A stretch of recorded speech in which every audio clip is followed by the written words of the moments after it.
இன்றைக்கி இருக்கிற 2K கிட்ஸ்க்கெல்லாம் இது வந்து ஒரு நல்ல படமாக, என்டர்டெயின் படமாக, ரொம்ப ஹாப்பியாக ஜாலியாக. ஏன்னா இன்றைக்கி வந்து ஜாலி தான் ரொம்ப முக்கியம். படங்களில் வந்து அப்படியே உட்கார்ந்துமா ஜாலியாக இருந்துமா, இல்லைன்னா 13 வருஷத்துக்கு அப்புறம் இன்றைக்கி சுந்தர் சி ரிலீஸ் தான் பண்ண படமா மதகஜ ராஜா இவ்வளோ பெரிய ஹிட்டாக இருக்குன்னா பிகாஸ் அந்த ஹாப்பினஸ், சந்தோஷம். தம்பி கேட்டார், ரொம்ப அருமையாக என்ன ஒன்று கேட்டார், நடிகனை ரீடூ பண்ணுங்கன்னாரு. அந்த நடிகனை நான் விஜய் கேட்டார், என்ன இங்கே சொல்கிறேன், இது வரைக்கும் எங்கேயும் சொல்லலை. விஜய் வந்து எனக்கு நடிகன் நடிக்கணும், நீங்கள் திருப்பி டைரக்ட் பண்ணுறதா அந்த படம் பண்ணுவீங்களான்னு கேட்டார். ஸோ அப்போ நான் சொன்னேன், சரி பிளான் பண்ணலாம். வேறு ஒரு கதை சொல்கிறதுக்காக போகும்போது என்கிட்ட அவர் கூப்பிட்டு சொன்னது, நான் நடிகன் எனக்கு எப்படியாவது பண்ணணும்னு ஆசை இருக்குது சார், நீங்கள் பண்ணுறீங்களான்னாரு.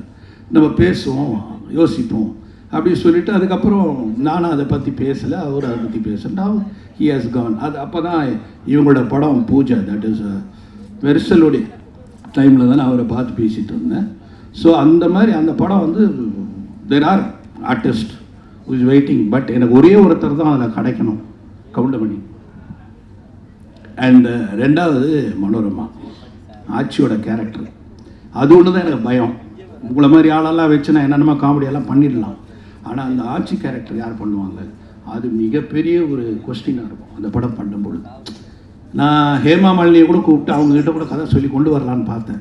But it has to come, எல்லாமே வந்து அந்த டைமில் வரும். ஸோ எனிவே என்னை பற்றி நான் பேசுகிறது பெருசு இல்லை, எல்லாமே ரொம்ப நல்ல ஆடாக. அருண் வந்து என்னென்னா இந்த படத்தை பற்றி நேற்று என்னை கூப்பிட்டான், நாளைக்கு வாப்பா, நாளைக்கு வாங்க சார், நீங்கள் வந்து கலந்துக்கணும் அப்படின்னா.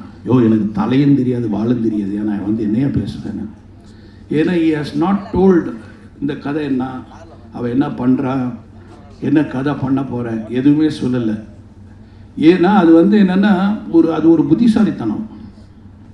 நான் ஒன்றுமே சொல்லாமல் என் டைரக்டரை உட்கார வச்சு இதுதான் நான் பண்ணேன் அப்படின்னு காமிக்கிறது தான் வந்து அவருடைய வெற்றி.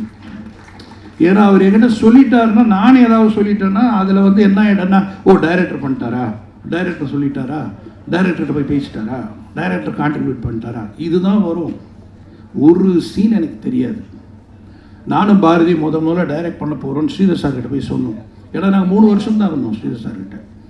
அதுக்கப்புறம் போய் ஸ்ரீதர் சார்கிட்ட சொன்ன உடனே, இல்லைங்க டைரக்ட் பண்ண போகிறீங்களா அப்படின்னாரு. ஆமாம் சார், பன்னீர் புஷ்பங்கள். அப்போ அவர் ஒரே ஒரு வார்த்தை தான் கேட்டார், எப்போவாவது நான் கேமராவில் என்ன லென்ஸ் போட்டேன்னு பார்த்துருக்கீங்களா,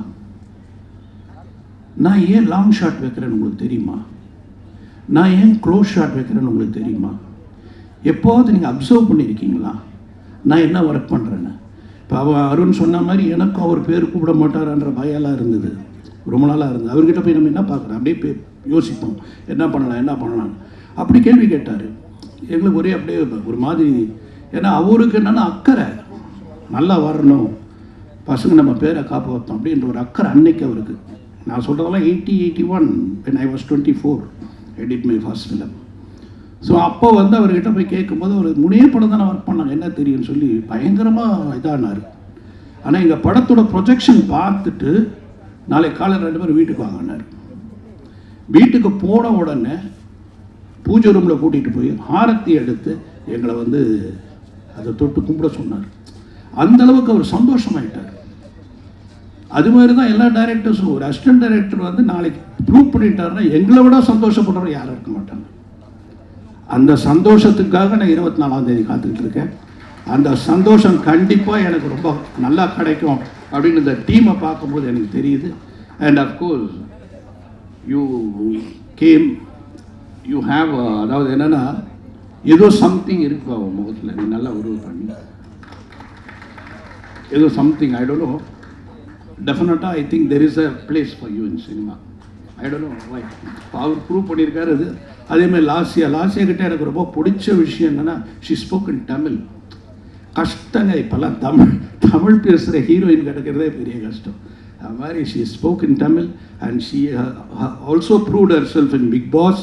so that is also another one big studio. Talents are coming through big boss and அந்த சூப்பர் சிங்கர்ஸ் எல்லாம் இண்டஸ்ட்ரியே கிரியேட் ஆகிட்டு இருக்கு இன்றைக்கி, மிகப்பெரிய சேனல்ஸ் எல்லாம். ஸோ இது அத்தனையுமே இப்போ உங்கள் கையில் தான் இருக்குது. தயவு செய்து எப்படி நீங்கள் பசி முடிஞ்சோன்னே நல்லா சாப்பிட போகிறீங்களோ அந்த மாதிரி இந்த படத்தை வச்சு நல்லா எழுதுங்க, ப்ரொமோட் பண்ணுங்க.